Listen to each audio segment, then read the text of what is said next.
অনেক অনেক আগে এক জঙ্গলের গভীরে ছিল এক রাজ্য গরিলাপুর। এই রাজ্যের রাজা ছিলেন এক মোটা আর মজার গরিলা রাজা বাবু।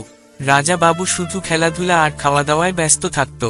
রাজ্যের কাজ সেইটা তো মন্ত্রীদের দায়িত্ব বলে দিত সে। প্রতিদিন সকালে সে উঠেই 100টা কলা, 20টা আম আর এক বালতি দুধ খেত। তারপর সিংহাসনে বসে নাচগান দেখত, ময়ূর নাচত, বানর বাঁশি বাজাত, আর টিয়া পাখি খবর পড়ত।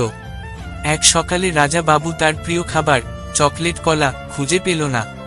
সে চিৎকার করে বলল, যে আমার চকলেট কলা চুরি করেছে তাকে বানর বানিয়ে বনভূমিতে পাঠিয়ে দেব।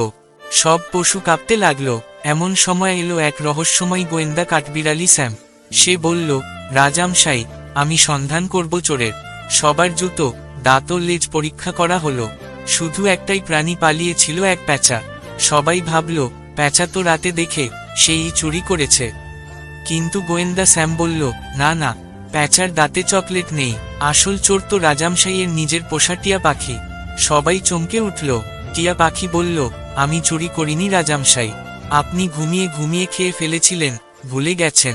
তখন রাজা বাবু কিছুক্ষণ ভেবে বলল, হুম, মনে পড়ছে, আমি স্বপ্নে খাচ্ছিলাম, মনে হয় সত্যিই খেয়ে ফেলেছি। সবাই রাজা বাবুর কথা শুনে হাসতে লাগল। রাজা বাবু তখন ঘোষণা দিল, আজ থেকে আমি সকালে খাবো শুধু 10টা কলা, আর রাজ্যের কাজও একটু একটু করে শিখব। আরও নতুন নতুন ভিডিও পেতে এই চ্যানেলটি লাইক ও সাবস্ক্রাইব করুন।